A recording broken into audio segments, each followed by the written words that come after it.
ان پر مزاحمت کو کوئی اثر نہیں پڑے گا، اور اس کے بعد ایسی دھمکیوں کی کوئی اہمیت ہمارے پاس موجود نہیں ہے۔ نیتن یاہو نے حالیہ معاہدے کو سبوتاژ کرنے اور نئی شہریت کے ساتھ مذاکرات کی راہ ہموار کرنے کے لیے یہ ساری کوششیں کر رہا ہے، لیکن حماس اس چال کو کامیاب نہیں ہونے دے گی۔ انہوں نے بھی کلیئر کر دیا ہے کہ بھائی آپ نے جو کرنا ہے وہ کر لو، ہم آپ کے اس کسی شکنجے میں آنے والے نہیں ہیں، ہم بھی جنگ کے لیے تیار ہیں۔ اگر آپ جنگ کرنا چاہتے ہیں تو ہم کون سے ادھر چھپے بیٹھے ہوئے ہیں، ہم بھی تو تیار ہیں، ہم بھی میدان کے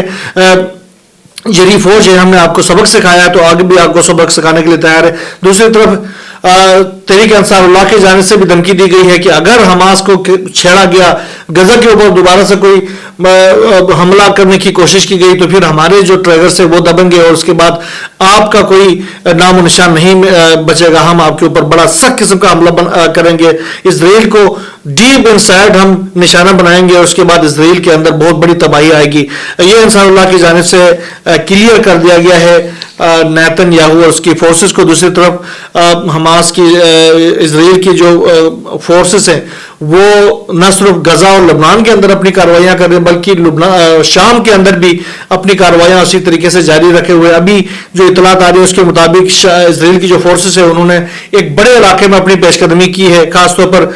جو سرحد سے 13 کلومیٹر تک اندر مزید غیر اعلانیہ قبضہ کر کے اس پہ اپنے بیسز بنانے کی کوشش شروع کر دی ہے۔ خاص طور پر میسرا کے علاقہ ہے اس میں قبضہ کر لیا ہے۔ اس کے بعد انہوں نے تل امال کے جو پہاڑ ہیں وہاں تک اسرائیل کے جو فورسز ہیں وہ پہنچ گئے ہیں، اور ان کو ڈرونز اور ان کے ہیلی کاپٹروں اور جنگی طیاروں کی مدد حاصل ہے۔ ساتھ ساتھ زمینی طور پر وہ اپنے بلڈوزرز لے کے آئے ہیں اور اپنی فورسز کو لے کے آگے ہیں تاکہ وہ وہاں پر اپنے بیسز بنا سکے، جبکہ جولانی صاحب کی جو فورسز ہیں وہ جو ہے وہ خاموش تماشائی بنے بیٹھے ہوئے اور وہ اس حوالے سے کوئی کارروائی نہیں کر رہے۔ گزشتہ ایک روز نئی گورنمنٹ ہے شام کی، ان کی جانب سے کوشش کی گئی تھی کہ کچھ علاقوں کے اوپر جو کہ اسرائیل کے سرحد کے ساتھ ہے وہاں پر اپنے فورسز کو لا کے انسٹال کیا جا سکے، لیکن جو ہی انہوں نے انسٹال کر دیا اسرائیل کی فورسز نے اس علاقے پر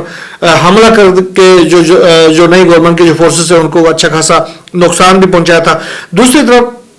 یہ جو نئی گورنمنٹ ہے وہ اسرائیل کو تو کچھ نہیں کہہ رہی ہے، اسرائیل کے حوالے سے تو ان کی بولتی بند ہوئی ہے، لیکن اپنے جو عوام ہیں ان کے اوپر جو حملوں کا سلسلہ ہے انہوں نے ختم نہیں کیا، اور وہاں پر ان کی کارروائیاں اسی طریقے سے جاری ہے، جس کے نتیجے میں اب جو عام شہری ہے وہاں پر ان کی ہلاکتوں میں بہت بڑی تیزی کے ساتھ اضافہ ہو گیا ہے، اور اس کے ساتھ ساتھ اب جو مختلف جو سیکٹرین گروپس ہیں انہوں نے نئی شامی گورنمنٹ کے خلاف اسلحہ اٹھا لیا ہے، اور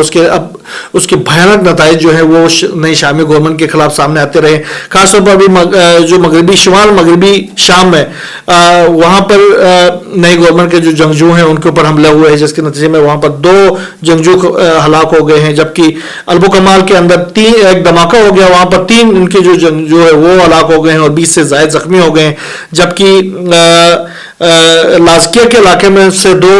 ان کے جنگجو اغوا کیے گئے تھے جن کو ہلاک کر دیا گیا ہے۔ لازکیہ ہی میں ایک اور کارروائی کی گئی تھی جس میں ان کے سیکورٹی فورسز کا ایک اہلکار وہاں پر بھی انہوں نے مار دیا ہے۔ یہ نتائج جو ہے اب شام کی جو نئی گورنمنٹ ہے اس کے اپنی پالیسیوں کی وجہ سے اس کو بھگتنا پڑ رہے ہیں، اور عوام جو ہے وہ ان کے خلاف باقاعدہ اور کھڑے ہو گئے، اور تمام جو سیکٹرین گروپس ہیں وہ اب شام کی اس نئی گورنمنٹ کے خلاف محاذ آ رہا ہے، اور کچھ نے تو اپنے جو نئی ریاستوں کی جو باقاعدہ ان کی جو نقشے ہیں وہ بھی جاری کرنا شروع کر دیے ہیں۔ اب آنے والے جو دنوں میں اس کا کیا نتائج سامنے آ سکتے ہیں تو وہ تو اب ہماری نظریں ہیں وہ دیکھیں گے، انشاءاللہ جو بھی نئی ڈیولپمنٹ آتی رہیں گی وہ ہم آپ سے شیئر کرتے رہیں گے۔ لیکن ایران اور اسرائیل اور پھر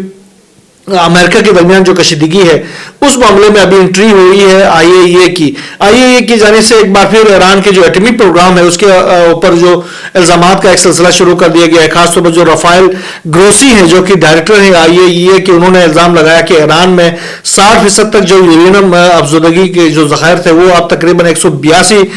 کلو گرام سے زائد ہو گئے ہیں، اور یہ 182 کلو گرام سے بڑھ کر تقریباً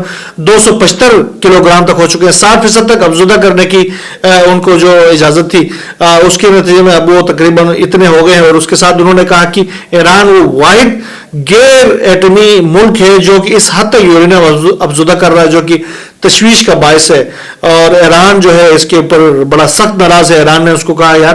آپ اپنے الفاظ کو واپس لے لیں، آپ کی جو الزامات ہیں اگر یہ سلسلہ جاری نہیں ختم نہیں کیا تو ہم آپ کے ساتھ کوئی تعاون نہیں کریں گے۔ ایران نے کہا کہ جو عالمی ایٹمی توانائی ایجنسی ہے وہ اپنی بیان بازی کا جو سلسلہ ہے وہ ختم کرے اور آگے اس طریقے سے بیان بازی نہ کریں۔ اگر یورپی ممالک، امریکہ اگر اس جوہری معاہدے کے حوالے سے اپنے وعدے پورے نہیں کرتے تو ہم بھی کوئی ایسے پڑے ہوئے نہیں ہیں کہ ہم وعدے پورے کرتے رہیں گے، ہمارے اوپر بھی کوئی اس طرح کا ذمہ داری عائد نہیں ہوتی، ہم اپنے طریقے سے اپنے ایٹمی پروگرام کو آگے لے کے چلیں گے، اس حوالے سے کوئی دباؤ کسی صورت قبول نہیں کیا جائے گا۔ دوسری طرف ایران کی جانب سے اپنی جو ملٹری پاور ہے، ملٹری کیپیبلٹیز ہے، اس کو بڑھانے کے اوپر جو کوششیں کی جا رہی ہیں گزشتہ کافی دنوں سے، اس حوالے سے ایک نئی ڈیولپمنٹ یہ آئی ہے کہ ایران کی جو ایک ڈرون بردار انہوں نے جو سمندری کشتی جو تیار کی ہے شہید باقری، اس کشتی کے اندر انہوں نے 2 مزید اسٹیلتھ جو ڈرون ہیں ان کو ان سے لیس کر دیا ہے۔ ایک ڈرون تو ان کا قاہر 313 ہے، یہ بغیر پائلٹ کے ورژن کا ڈرون ہے جس کو انہوں نے حوالے کر دیا ہے اس نئی کشتی کے، جو کہ بہت طویل فاصلے تک دشمن کے رڈار میں آئے بغیر اپنا پرواز جاری رکھ سکتی ہے اور اس کو یہ اسلحہ بھی لے جانے کی صلاحیت رکھتی ہے، جس کے نتیجے میں یہ دشمن کے لیے ایک بھیانک خواب ثابت ہو سکتی ہے۔ بہرحال یہ کچھ ڈیولپمنٹس ایران اور امریکہ کے تعلقات کے مابین بھی ہیں۔ جو بھی نئی ڈیولپمنٹ اس تمام تر